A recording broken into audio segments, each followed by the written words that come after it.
Hola, hola, hola, hola, aquí estamos para empezar este live con el amigo Rafa Guerrero.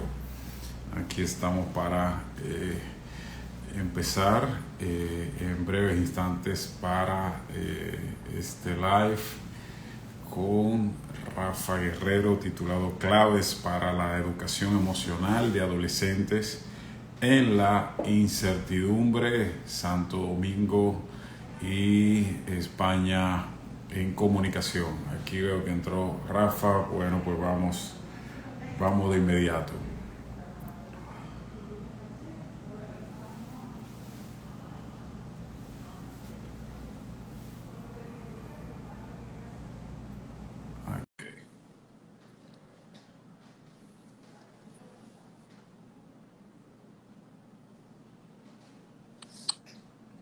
¿Qué tal, Alci? Aquí estás, bienvenido, bienvenido, un placer, Muchas de gracias. verdad. ¿Cómo estás? Excelente, excelente, por encima de todo, de pandemia, por debajo, por el lado de pandemia, por lo que sea. ¿Cómo va la vida? ¿Todo bien? Bien, bien. Me alegro de volver a verte, Alci. Un placer. Bien, la verdad que Excelente. estamos todos bien, afortunadamente. ¿Qué tal vosotros por ahí? Bueno, fluyendo, aprendiendo a fluir, ¿verdad? En el nuevo normal y todo lo que significa. Y bueno, pues primero que nada agradecerte la disponibilidad, el tiempo para generar contenido de valor. Definitivamente es una época donde todo el que tiene hijos de todas las edades, pero más aún adolescentes, está arrancándose los cabellos, está tratando de ver qué hace, ¿verdad? Sobre todo por el tema de tener las clases por disposición del gobierno en el esquema no presencial Claro. hasta el día de hoy. Y eso trae un sinnúmero de retos, ¿verdad? Ujú. Y precisamente por eso quisimos hacer este live titulado Claves para la educación emocional de adolescentes en la incertidumbre, y para todos los que estén viendo y los que lo van a ver en horario diferido, este live, ojalá no haya ninguna situación técnica y podamos ponerlo también en YouTube para compartirlo. Pues estoy con el amigo Rafa Guerrero desde España, destacado psicólogo. Y bueno, pues vamos a manos a la obra, Venga. Rafa. Lo primero que me surge la pregunta, como para empezar esta conversación, ¿cómo padres y madres de adolescentes comprender esto de la educación emocional en medio de esta circunstancia? Porque tal vez si conversamos sobre este tema un año atrás, el abordaje del tema fuera distinto. Sin embargo, al momento que estamos viviendo, a las circunstancias que estamos viviendo a nivel mundial, pues se plantean otros matices para ese tema, para esa pregunta, ¿verdad? ¿Cómo comprenderlo? Venga. ¿Cómo abordar padres y madres de adolescentes la parte del desarrollo emocional de nuestros hijos en las circunstancias de incertidumbre que presenta la pandemia? Ujú. Bueno, Alci, la verdad que es una pregunta muy, muy, muy difícil. Estoy de acuerdo contigo en que si esta pregunta me la hubieras hecho un año atrás, la respuesta hubiera sido bien, bien diferente, ¿no? Eh, Fíjate que yo creo que ahora mismo estamos en una situación tremendamente delicada. Bueno, la crisis del coronavirus, Alci, como bien sabes, pues nos está poniendo nuestra vida en todos los ámbitos patas arriba, ¿no? Está haciendo un cambio muy, muy grande. Y lo que tiene que ver con educar las emociones, ayudar a nuestros hijos, adolescentes o no, a educar las emociones, pues no se queda a un lado, ¿no? Sino que también está viendo muy, muy influido por la situación que estamos viviendo, ¿no? Entonces, yo creo así que consiste en que seamos conscientes de que estamos viviendo una situación que es tremendamente delicada y que no es la mejor situación como para que nos planteemos aprendizajes, digamos, de calado en este aspecto, ¿no? Si tú me preguntaras un año atrás, Alci, cuáles son los requisitos o cuál es el contexto para que podamos ayudar a nuestros hijos a gestionarnos emocionalmente de una forma adecuada, para nada no te diría en ninguno de los casos, Alci, que hiciéramos videoconferencias, hiciéramos vídeos e hiciéramos todo a través de un plasma, ¿no? Para nada. Porque como bien sabes, Alci, el ser humano como mamífero que es necesita del contacto, necesita de la visión directa. Otros iguales y bueno, de su mamá y de su papá, ¿no? Esto que estamos haciendo ahora mismo, Anzi, bueno, creo que es un verdadero lujo, es un prodigio de la tecnología y no sé si llamarlo un premio o es una bendición, ¿no? Hasta incluso en algunos puntos podríamos decir, el hecho de que tú estés en República Dominicana y que yo esté en España y que estemos conversando y que haya otras personas que nos estén siguiendo, pues me parece que es un logro fantástico. Pero desde luego que no es el escenario ideal para educar las emociones. Entonces, yo te respondería diciendo que desgraciadamente esta pandemia se inició en determinado momento y afortunadamente llegará un momento en que esta pandemia acabe. En el momento que esta pandemia acabe, ese será el momento en el cual, cuando podamos volver a vernos físicamente, podamos cogernos de las manos, podamos abrazarnos, podamos establecer ese vínculo y ese contacto físico que realmente necesitamos como mamíferos, ese será el mejor contexto, ¿no? Para que podamos trabajar la gestión de las emociones. Mientras tanto, como a mí me gusta decir, estamos en situación de supervivencia. Ahora lo que tenemos que hacer es sobrevivir a esta pandemia, sobrevivir con todas las letras. No es el momento idóneo para enseñar inteligencia emocional o para educar en emociones. Ahora lo que toca es sobrevivir. No es el contexto ni estamos suficientemente tranquilos como para enseñar educación emocional. Para eso hace falta que estemos tranquilos, que estemos bien, que estemos en casa y que las necesidades que tenemos como animales y como seres humanos así estén cubiertas. No es el caso en esta situación. Por lo tanto, no estamos en el momento ideal, ya no solamente en cuanto a lo que educación emocional se refiere, sino en cuanto a aprendizaje se refiere. Entonces, bueno, sobrevivamos a esta situación y a partir de ahí ya buscaremos contextos que sean más cálidos y más en la línea de lo que necesitamos para aprender, en definitiva. Claro, claro, claro. Y bueno, se plantea la sobrevivencia, pero la sobrevivencia o la supervivencia, pues obviamente que plantea unos retos cotidianos que antes tal vez no teníamos en la misma intensidad. Por ponerte un ejemplo y para que nos des tu opinión. A inicios de este año 2020 estábamos, y yo creo que tú y yo coincidimos en ese aspecto, estábamos proponiendo y promoviendo un balance con el tema del uso de la tecnología, ¿verdad? Y los dispositivos en los hijos. Y vamos a establecer límites para el uso de la tecnología y vamos a dar espacio a la socialización. Pero viene esta circunstancia y ahora nos vemos obligados a que aquello que se había promovido pues tiene que ponerse una pausa porque entonces la clase, el colegio, bueno, la universidad para los que tienen mayores, pues a través de una pantalla. Y viene ahí un cierto mensaje ambiguo, digámoslo así, que el cerebro adolescente no necesariamente procesa en su totalidad, ¿verdad? La ambigüedad.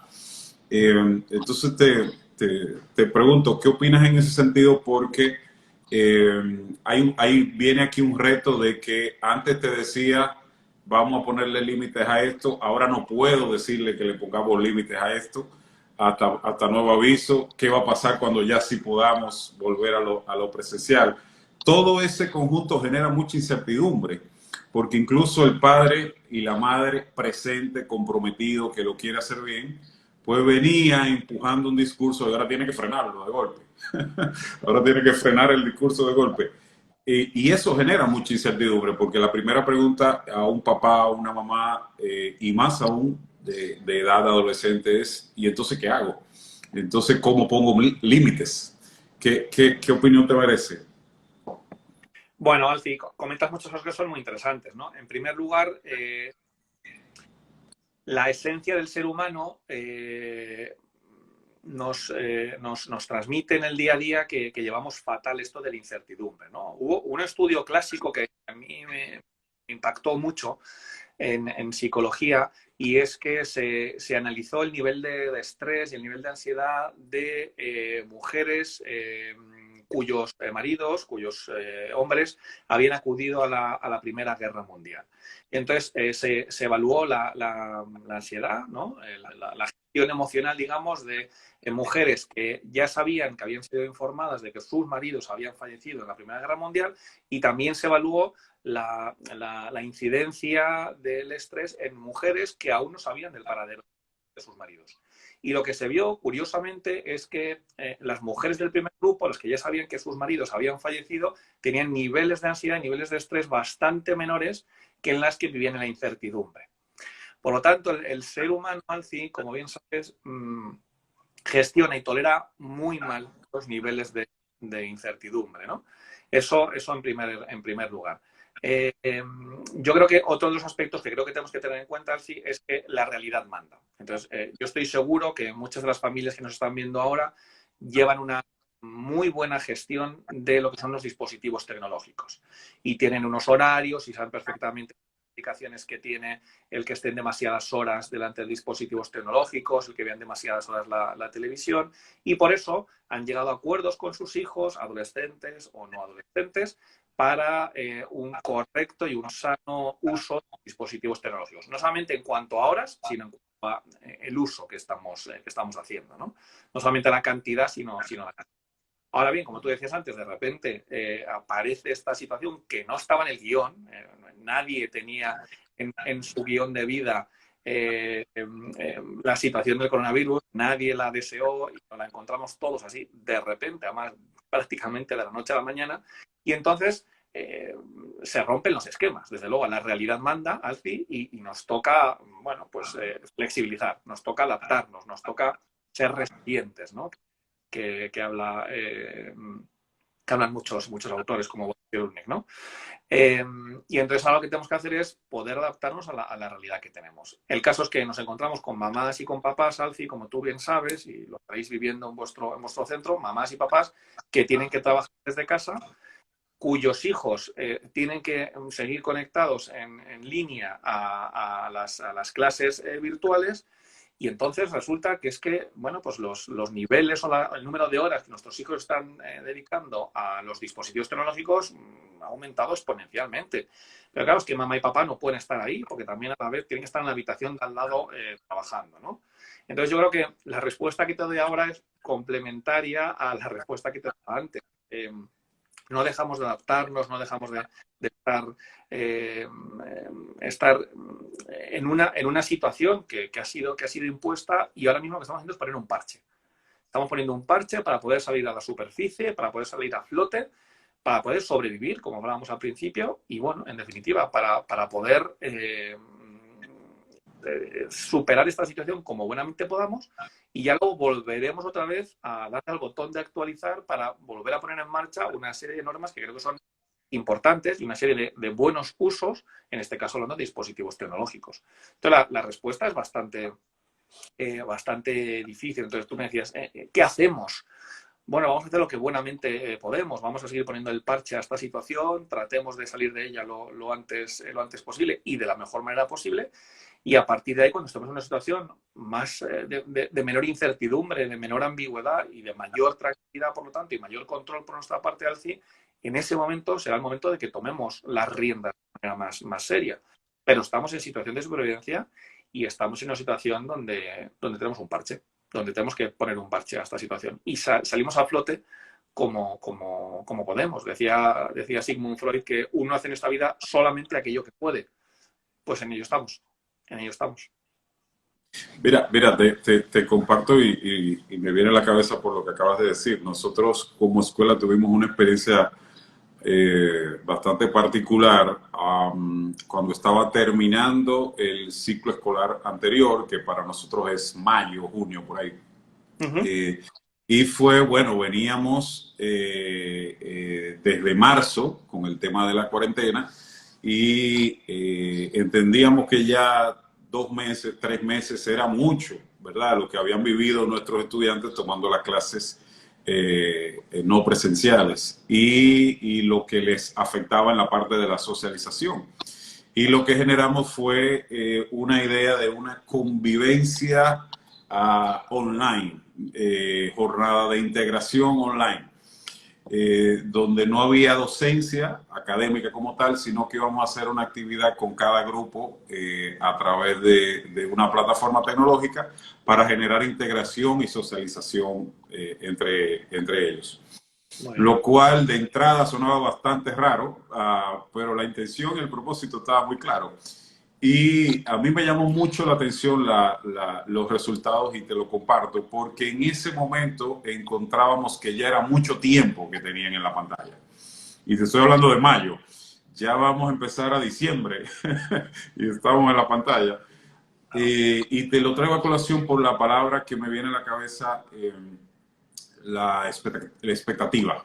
Es decir, a ese momento, mayo 2020 aproximadamente, la expectativa que teníamos no era para nada las expectativas que tenemos hoy en día en relación al mismo proceso educativo y demás. Y lo que en aquel momento fue un propósito de dar acogida emocional a los estudiantes y buscando una atención a esa parte de la socialización limitada, pues no nos imaginábamos que íbamos a estar todavía ya diciembre y sabe Dios hasta cuándo en el mismo esquema. Pero la palabra expectativas creo que es importante ponerla sobre la mesa para lidiar con la incertidumbre, para lidiar con la incertidumbre de padres en este proceso de ver la parte emocional de sus hijos y de nosotros mismos como adultos también. ¿Cómo te suena? ¿Qué te parece eso? Pues me parece que el concepto de expectativa es fundamental en la vida, en la vida. El ser humano, igual que decíamos antes, fíjate que hoy estamos tratando temas que son muy de raíz, que son muy, hasta incluso podemos decir, antropológicos, ¿no? O sea, que tienen que ver con nuestra esencia, de dónde venimos y hacia dónde vamos, ¿no? Y las expectativas que ponemos nosotros como madres, como padres, como educadores, como maestros, bueno, son fundamentales, ¿no? A mí bueno, ya sabes que yo trabajo en el ámbito universitario, ¿no? Yo trabajo ya con adultos, pero lo que tiene que ver también con mi ámbito más de psicólogo, las expectativas también son fundamentales. Es decir, en el momento en que viene un paciente a consulta, me da igual que sea un niño de 7 años, que sea un adolescente, que una pareja, que un adulto, me da exactamente lo mismo. Todo el mundo viene con una serie de expectativas, que pueden ser más conscientes o más inconscientes, pero todo el mundo viene con expectativas.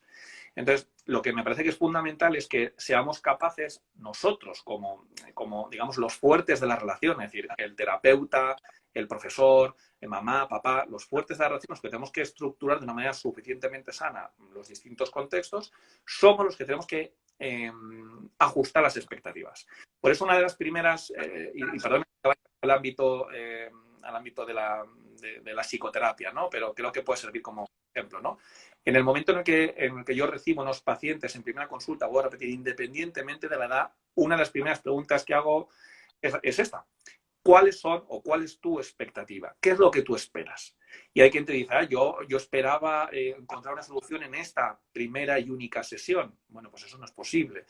Yo esperaba que esto en 2 meses lo fuéramos a solucionar.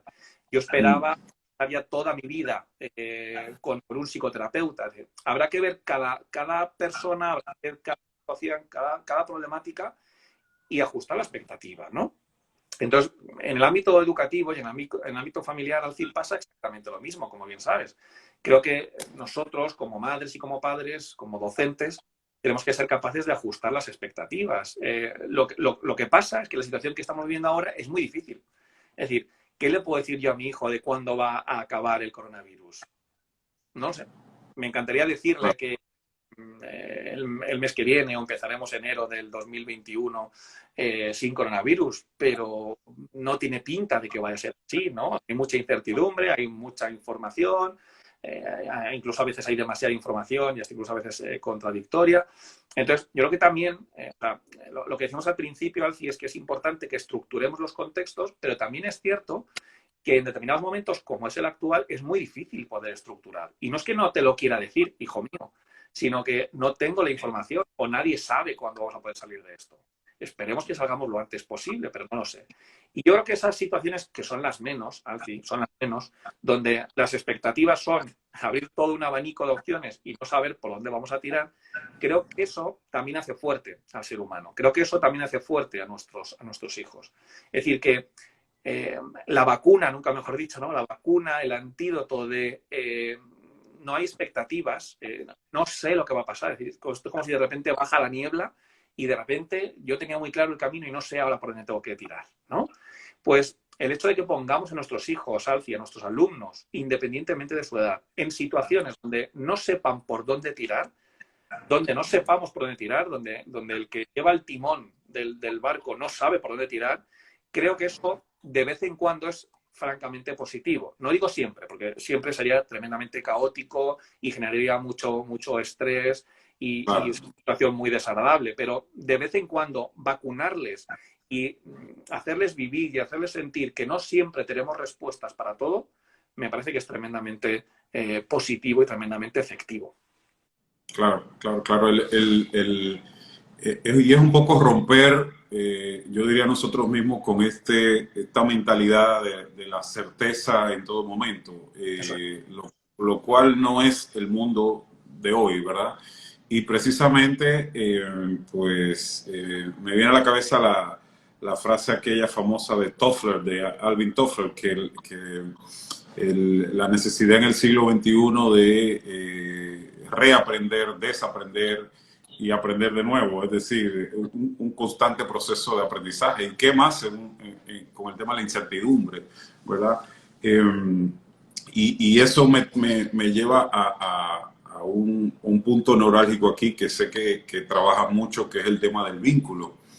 En el sentido de que, a ver, puede que no sepamos con certeza lo que va a pasar mañana, pero mientras tanto aquí nos queremos, mientras tanto aquí nos expresamos afecto. De hecho, y quiero compartir con quienes están viendo el live y lo verán posteriormente, hay hay un libro buenísimo de autoría de Rafa que se llama así mismo Educar en el Vínculo, que se puede pues conseguir vía internet, así mismo como conseguimos muchísimo disparate y muchísimo contenido basura, también hay contenido de calidad y un ejemplo es este libro de Educar en el Vínculo. Bien resumido, ¿verdad? ¿En qué línea manejarías esta parte del vínculo en este contexto de incertidumbre?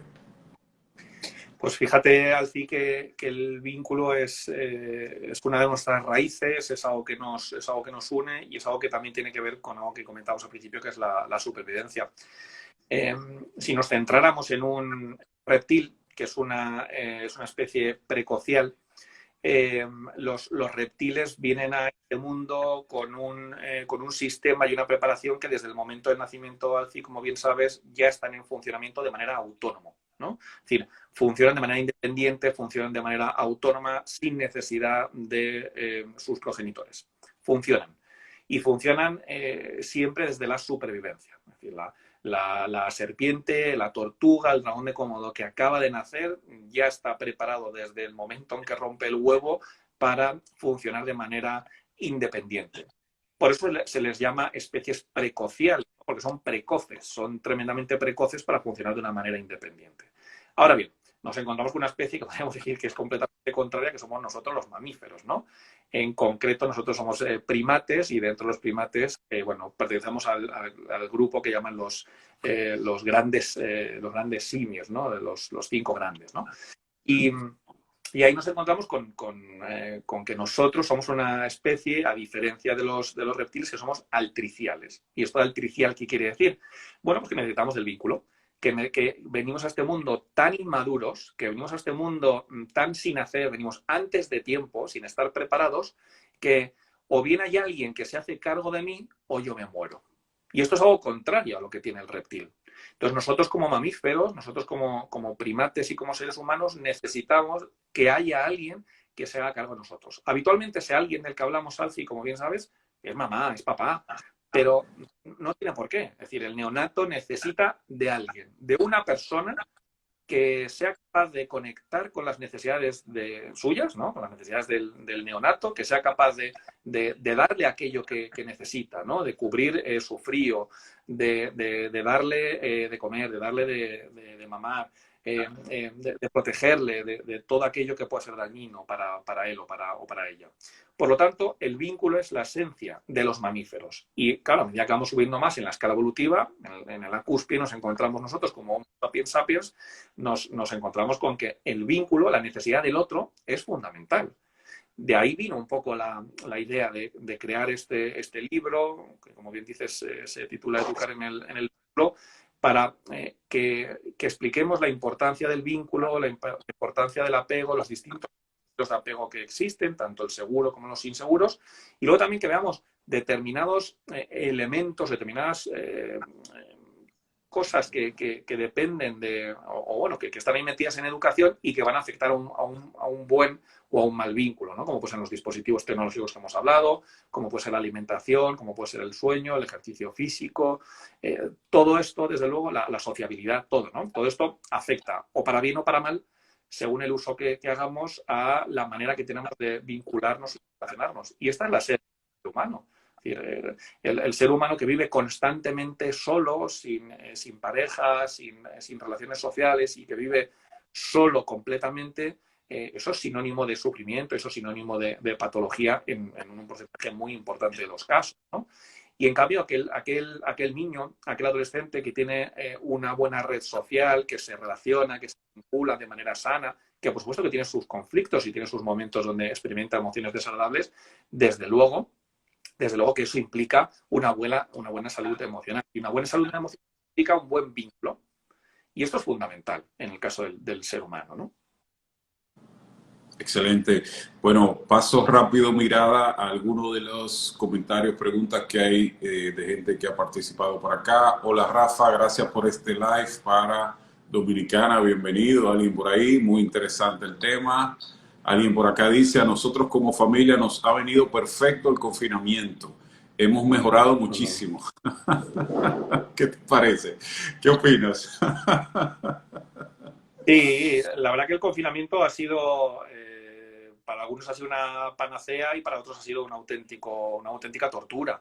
Pero nos hemos encontrado con, igual que nos comenta esta persona, nos hemos encontrado con muchas personas que ha sido una auténtica medicina el confinamiento porque bueno, pues han podido gestionar bien la situación, la combinación de la parte familiar con la parte laboral, se han podido gestionar bien, han podido tener tiempo para estar con sus hijos y entonces todo se ha equilibrado, ¿no? Sí, la clave es esa. La clave es que yo pueda o que tenga la suerte en este punto, ¿no? De no estar trabajando o que pueda tener un trabajo que pueda compatibilizar suficientemente bien con mis hijos si al final lo único que quieren nuestros hijos es estar con nosotros. Y lo único que quieren es jugar con nosotros, que estemos pendientes de ellos, que sean niños que sean vistos, que cubramos sus necesidades, ¿no? Entonces, en el momento en que yo puedo tener un trabajo que me pueda apañar para estar con mi hijo, la situación no solamente de nuestros niños, sino la situación familiar llega a un equilibrio que es magnífico y se disfruta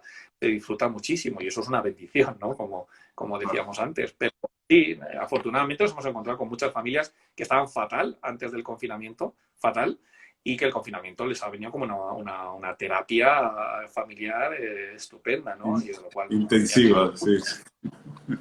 Qué bien. Bueno, mira, aquí hay una buenísima, ¿eh? ¿Se trabaja o se crea el vínculo de forma diferente entre madre-hija que entre madre-hijo? Pregunta Bielka Guzmán. ¿Qué te parece? Bueno, es una pregunta interesante, ¿no? Sobre la base, es decir, en teoría, sobre la genética, hablamos de lo mismo, ¿no? Lo que pasa que es cierto que sabemos que tanto el cerebro del varón como el cerebro de la mujer ya desde el momento del nacimiento son diferentes. Es decir, tenemos capacidades que son diferentes. No es que uno sea mejor que otra ni otra mejor que uno, sino que son aspectos complementarios, ¿vale?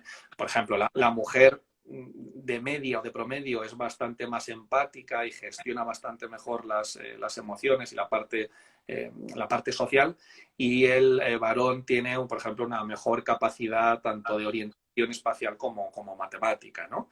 Y entonces, pues esto supondrá un beneficio o un perjuicio en función de la actividad de la que estemos hablando. Pero el cerebro del niño, de la niña, de la mujer y del varón son cerebros complementarios. Ese sería un punto, ¿no? La primera parte tiene que ver con que el cerebro del hombre y de la mujer, ya desde el momento del nacimiento, ya genéticamente hablando o fisiológicamente hablando, son diferentes. Tienen capacidades o tienen facilidades mayores en uno o en otro sexo, ¿no? Y luego el segundo punto del que podríamos hablar tiene que ver con la educación. Es decir, ya desde el momento en que nos enteramos que nuestro hermano, nuestra hermana, un íntimo amigo, una íntima amiga va a tener un hijo, en función de si es niño o en función de si es niña, hacemos unas cosas o hacemos otras, ¿no? Y entonces la educación como sistema, digamos así, está muy enfocada a si es niño o es niña, ¿no? Y esto de que bueno, a los niños se les suele regalar más aspectos que tienen que ver con coches, con luchas, y a las niñas más muñecas, es cierto que biológicamente hablando existe una mayor predisposición a una preferencia, por ejemplo, los niños, ¿no? Según los estudios de Baron Cohen en Inglaterra, los niños prefieren juguetes que sean mecánicos, y las niñas prefieren juegos que tengan que ver con interacción y que tengan que ver con conexión emocional y con empatía, ¿no? Y esto es desde el momento del nacimiento, son preferencias que tenemos, que seguramente tengamos la solución en la antropología, ¿no? De dónde venimos y cuáles eran nuestras funciones y cuáles fueron nuestras funciones durante millones y millones de años, ¿no? Entonces, una parte que va a influir mucho es la genética, y otra parte que va a influir mucho es también la educación. No educamos igual a un niño que a una niña, igual que no educamos igual, aunque tengamos esa sensación, a nuestro hijo pequeño que a nuestro hijo mayor, o no educamos igual a un adolescente que a un niño de 5 años, ¿no? Entonces, eso va a hacer que luego en la práctica haya diferencias, ¿no? Haya diferencias importantes. Excelente, excelente. Bueno, y aclarando, aquí estamos hablando desde el enfoque genético, biológico, no nos vamos a meter en todo el tema de agenda de género y demás, porque ese es otro live, en otro momento, ¿verdad? La parte genética y biológica y la diferencia que de por sí hay, que pues ya de entrada plantea unos abordajes distintos. Y en esto, yo creo que para agregarle el componente cultural, sí sería bueno ver tal vez el extremo. El extremo me refiero a aquella frase de los hombres no lloran. Y por ende hay que reprimir todo lo que sea huela a sentimiento en la masculinidad. Y todavía, pues hoy en día eso, pues todavía, pues en algunos ámbitos se sigue promoviendo, cosa que sale bastante cara luego, ¿verdad? Y implicaciones en todos los ámbitos para la vida de los chicos, cuando no, desde mi punto de vista, cuando no se busque el equilibrio, cuando no se busque el balance en eso. No puedes ser la máquina ambulante de emociones, pero tampoco puedes ser la máquina que reprima tus emociones, ya seas hembra, varón o lo que sea, ¿verdad? Yo creo en ese sentido en la búsqueda de ese balance. Y aquí hay una pregunta, Rafa, que me lleva, la voy a hacer porque me lleva a lo que tenía anotado como última palabra para ir ya casi cerrando. ¿Es normal para la niña, desde su punto de vista de la salud emocional, que tenga más apego a su tía, que es la madrina y que le brinda mucho tiempo de juego, que a su madre? Ahí viene la palabra apego que quería mencionártela. ¿Qué opinas? Claro. Bueno, vamos a ver. Decíamos antes que el apego es un vínculo emocional que se da entre un niño pequeño, un bebé, y su principal figura, ¿no? daos cuenta que a veces cuando hablamos de apego nos referimos a cariño, ¿no? Entonces cuando decimos que alguien es muy desapegado nos referimos a que es poco cariñoso y no tiene absolutamente nada que ver, ¿no? El apego es un vínculo, es una manera de vincularse que tiene que ver con un equilibrio flexible entre lo que es la protección y lo que es la autonomía. Entonces, bueno, respondiendo a la pregunta que nos lanzan, es posible que establezca una relación más fuerte, o incluso podemos decir más sana, que no lo sé, desconozco el caso, ¿no? Con su madrina y con su madre. Sí, claro que es posible, ¿no? Es decir, que no siempre mamá y papá van a ser las figuras de apego principales, aunque habitualmente lo suelen ser, pero en ocasiones nosotros como madres y como padres, bueno, pues no somos lo suficientemente seguros o establecemos relaciones por los miedos que tenemos nosotros de excesiva dependencia y entonces, bueno, pues nuestros hijos se encuentran con otras figuras de referencia, como son los maestros, como es el resto de la familia o de amigos de la familia, con los que conectan mejor y con los que se sienten más seguros, ¿no? Y entonces, claro que es posible, que yo como niño no me sienta no me sienta seguro o no sienta que me permiten sentirme curioso y explorar el mundo porque así lo tienen determinado o así lo pueden hacer mis padres y me encuentro con otras figuras que sí que complementen o compensen lo que yo necesito en esos momentos. Desde luego que sí, desconozco el caso y habría que profundizar para saber cuáles son las raíces o las causas de todo esto. Pero bueno, sin lugar a dudas, claro que esto es viable. Decíamos antes que en el apego es un vínculo que se da con alguien que se hace cargo de mí. En ningún momento he dicho que tenga que ser ni la madre ni el padre. En ocasiones es la abuela, en ocasiones es un tutor legal y en ocasiones, bueno, pues los que tenemos niños en etapa de infantil, niños pequeños, sabemos que los profesores y las profesoras son figuras de referencia y bueno, y es una fantástica noticia, ¿no? Que quieran tanto a a los profesores y Claro, que signifiquen tanto para ellos, ¿no? Es una gran noticia. claro. Bueno, mira, por último, Rafa, me llega una pregunta bastante específica para una respuesta bastante específica, creo. Pregúntale a Rafa cómo puedo lograr más cercanía con mi adolescente encerrados en la casa. Sí, es una pregunta muy específica ante la cual es difícil dar una respuesta específica, ¿no? Porque depende mucho de cada persona, depende mucho del contexto que haya en casa, ¿no? Esto es como si vamos a una tienda a comprar unos pantalones, ¿no? Y entramos y le decimos al dependiente, hola, buenos días, vengo a comprar unos pantalones. Bueno, bien, pues sabemos que usted no viene a comprar un mueble, que no viene a comprar un perro, usted viene a comprar un pantalón, pero de ahí a que yo le pueda dar un pantalón que se adecue a lo que usted necesita, a lo que usted quiere, pues no, hay una distancia bastante grande, ¿no? Tendremos que saber la talla, tendremos que saber si el pantalón es largo, si es corto, si es para una ceremonia o es para jugar al fútbol, es decir, y la variabilidad ahí al sí es tan grande, ¿no? Pero por dar una respuesta, ¿no? A esta persona que nos hace esta pregunta tan interesante, lo que nuestros adolescentes demandan, decíamos antes, es que el ser humano necesita de ese contacto, necesita de esa relación.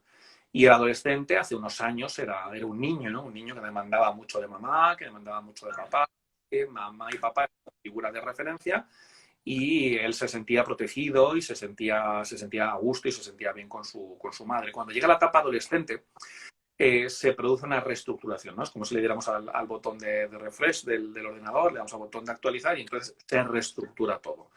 Quien hasta hace poco tiempo ha sido mi protector o mi protectora, que han sido mis padres, en este momento quien me va a proteger van a ser mis iguales. Y yo ahora lo que necesito es que mamá y papá, que esto es algo que nos cuesta mucho a los papás de hijos adolescentes, mamá y papá tienen que asumir y tienen que procesar el duelo de que la protección que le daban a su niño ya no se la tienen que dar porque el niño ya no existe, el niño murió. Ahora el niño es un adolescente, el niño ya no existe, ¿no? Y entonces lo que yo tengo que hacer como madre y como padre es esa protección que yo le daba, me la tengo que guardar en los bolsillos porque ya ese niño no existe, ya no necesita tanta protección Y lo que sí que tengo que hacer es darle el complemento, digamos, idóneo de la protección, que es la autonomía. Y por tanto, lo que mamá y papá tienen que hacer es procesar el duelo, llorar esa pérdida de ese niño, ¿no?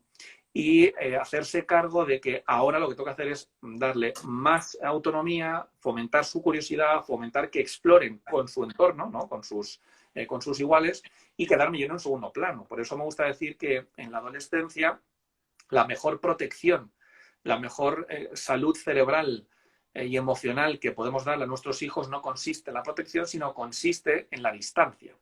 Consiste en observarles desde la distancia, porque en cuanto nos fusionamos físicamente con ellos, se sienten agobiados, ¿no? Entonces, estar en un segundo plano, estar en la retaguardia y estar ahí por si en algún momento nos necesitan, que cuando nos necesitan van a venir. O sea, esto de que no quieren saber nada de nosotros como pacientes, eso no es cierto, o por lo menos no es cierto en la mayoría de los casos. Cuando nos necesitan, vendrán, pero yo no necesito a alguien que esté constantemente controlando todo lo que tengo que hacer, porque la adolescencia es un periodo de trampolín, es un periodo de saltar, es un periodo donde es fundamental que yo me quiera medir, que yo me quiera equiparar a mis compañeros, donde quiero saber hasta dónde puedo llegar y donde se tienen que ir abriendo puertas y ventanas porque quiero explorar. Lo que pasa es que a mamá y a papá nos da miedo, y es legítimo y es normal. Pero el mejor consejo que podría darle a esta mamá es la distancia. La mejor manera de conectar emocionalmente con nuestros hijos, aunque suene contrario, es la distancia emocional, porque están en ese punto en que necesitan que le demos autonomía y que les protejan sus colegas, sus amigos, sus iguales. Excelente, buenísimo. Oye, buenísimo. Excelente conversación con Rafa Guerrero. Quiero recordar a todos la recomendación directa para los libros de Rafa, donde pueden pues, ver más en mayor amplitud, ¿verdad? Su trabajo. Educar en el vínculo, y el otro es educación emocional y apego. Tengo entendido que ambos podemos conseguirlo por estos predios del planeta. Y pues a través de ahí pues ampliar más en torno a estos temas, y en sus redes @Rafa Guerrero Darwin. Me ha parecido excelente conversación, Rafa, de verdad te mando un abrazo digital interoceánico y estaremos pues en contacto más adelante. Muchas gracias de corazón para ti, ¿verdad? Gracias, Alfie. Te mando un abrazo fuerte y nada, cuidaos todos, ¿vale? Chao. Gracias, gracias. Chao. Bye, bye. Chao.